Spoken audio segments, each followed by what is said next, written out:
boa, aqui é o Diego, do Clube de Leitura Galo. Nesse momento, tanto quanto difícil que estamos passando, nada como trazer uma obra que nos ajude a pensar uma outra realidade, uma outra construção de futuro.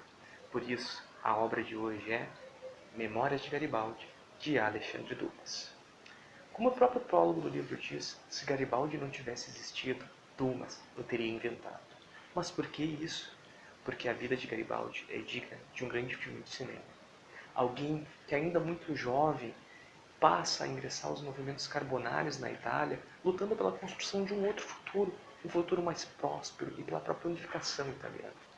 Alguém que, tendo que sair da Itália, dada a perseguição política, vem para o continente latino-americano e se engaja na luta pela construção de uma outra sociedade. Lembremos que Garibaldi participou da nossa Revolução Farroupilha, participou das campanhas do Uruguai, da guerra entre o Uruguai e a Argentina, e depois ainda voltou para a Itália para ser o pai da unificação italiana.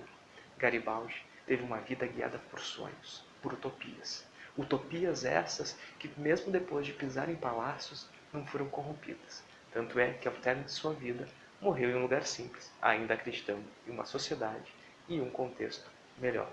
Se só isso não bastasse para ler essa obra, o escritor é Alexandre Dumas. Para quem não conhece, ele ficou marcado pelo Homem da Máscara de Ferro, o Conde de Monte Cristo, a trilogia d'Artagnan, né? Então, ele é um autor magnífico. E temos até uma certa dúvida que paira entre os estudiosos de o que aqui seria a própria cunha do Garibaldi e o que daqui seria a escrita de Alexandre Dumas. As duas partes é quase que indecifrável. Isso deve ser porque tanto Garibaldi como Dumas tinham essa perspectiva sonhadora, a perspectiva utópica de colocar os seus interesses individuais abaixo da construção coletiva, abaixo do sonho coletivo. Mas por que isso, Diego, então agora? Pô, a gente está vivendo um momento um tanto quanto complexo. As pessoas estão incertas do futuro e tendem muitas vezes então a buscar a individualidade, a buscar o atendimento das suas necessidades, o que leva muitas vezes a prejudicar o outro. Então, por isso, se debruçar sobre a história de um homem que passou a vida inteira na construção do coletivo é nos ajudar a pensar a construção da nossa própria sociedade. Garibaldi nasceu em Nice em 1807. Na época, pertencia ao Reino da Sardenha, hoje pertence à França. Filho de uma família humilde, não teve muito acesso às estruturas formais de educação. Aprendeu por conta própria. Vejamos o que ele mesmo diz em relação à sua educação. Que não se imagine, porém, que a minha educação haja sido minimamente aristocrática. Não. Meu pai não podia proporcionar-me aulas de ginástica ou de manejo de armas ou de equitação. Aprendi a exercitar-me subindo pelas masmorras e deslizando pelos ovens. Aprendi a esgrima defendendo a minha própria cabeça e tentando cortar do modo mais hábil a dos meus oponentes. Aprendi a equitação valendo-me do modelo dos melhores cavaleiros do mundo, os gaúchos.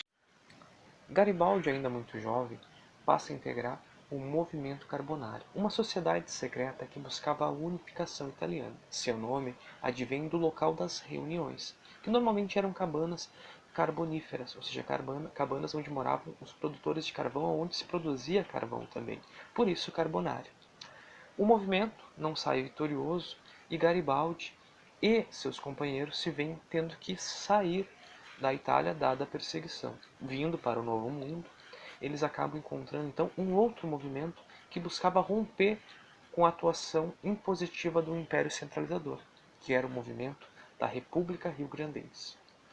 Ao chegar aqui, eles acabam então a fazer parte deste movimento. Vejamos o que ele diz. Armamos o Mazzini para a guerra, naquela pequena nau de cerca de 30 toneladas, na qual fazíamos a cabotagem. Lançamos no mar com 16 companheiros de aventura. Estávamos finalmente livres, navegando então sob uma bandeira republicana.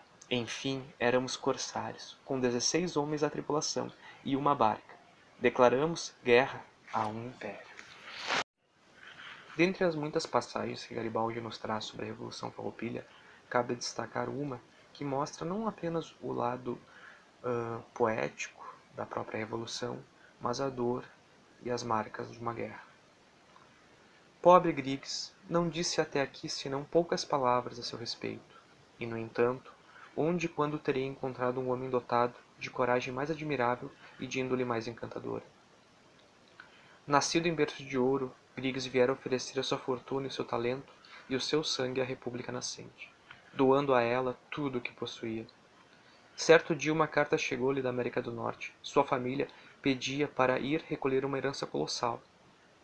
Ele, porém, já havia feito jus à mais bela herança que se possa reservar a um homem de convicção e de fé, que é a alma do martírio. Griggs morrera por um povo infortunado, mas generoso e valente. E eu, que testemunhara tantas mortes gloriosas, vi o corpo de meu pobre amigo cortado ao meio como o tronco de um carvalho fendido pelo machado do lenhador.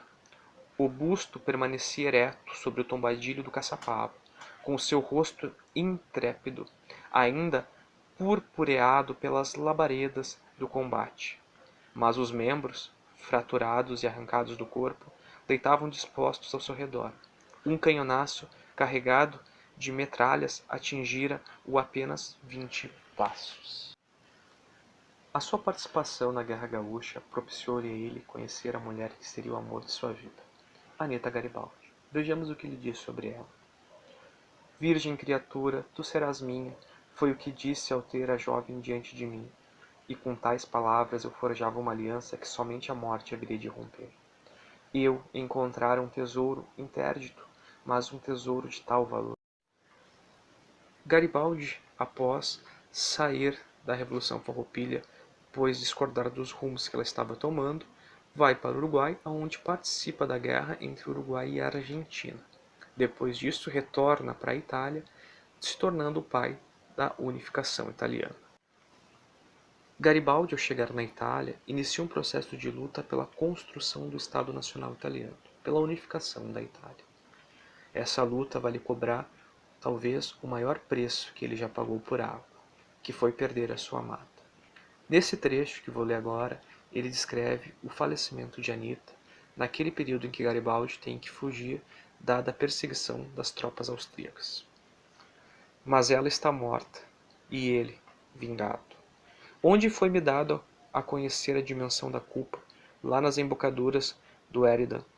No dia em que, esperando para disputá-la com a morte, eu segurava convulsionado seu pulso, sentindo-lhe os últimos batimentos. No dia em que eu inspirava o seu hálito fúlgido, em que eu colhia com os meus lábios a sua respiração ofegante, e em que eu beijava. Ó, luto, lábios desfalecidos, e em que eu cingia, ó dor, um cadáver, e em que chorava as lágrimas do desespero. Mesmo com a campanha italiana lhe cobrando um preço altíssimo, Garibaldi não parou. Continuou sonhando com uma Itália diferente. Vejamos o que ele diz. No dia 2 de julho, reuni as tropas na Praça do Vaticano. Avancei entre elas e anunciei-lhes a partida de Roma, para levar às províncias a revolta contra os austríacos, contra o rei de Nápoles e contra Pio IX. E acrescentei: aqueles que quiserem me seguir serão aceitos entre os meus. A eles eu só peço um coração, plenamente devoto à pátria. Eles não terão um soldo, tampouco terão um repouso. Terão pão e água, quando porventura pão e água encontrarmos. O que fique aqui, aquele a quem essa sorte não contenta. Uma vez transposta a porta de Roma, todo passo dado atrás será um passo dado em direção à morte. Espero que ela não sirva apenas como um passatempo, mas que ela também possibilite a reflexão sobre o que queremos construir, sobre qual sociedade vamos edificar. A crise está aí, as coisas não estão fáceis. Agora depende de nós se vamos escolher construir uma sociedade mais solidária, baseada na cooperação e construção coletiva, ou se vamos continuar nesse modelo individualista,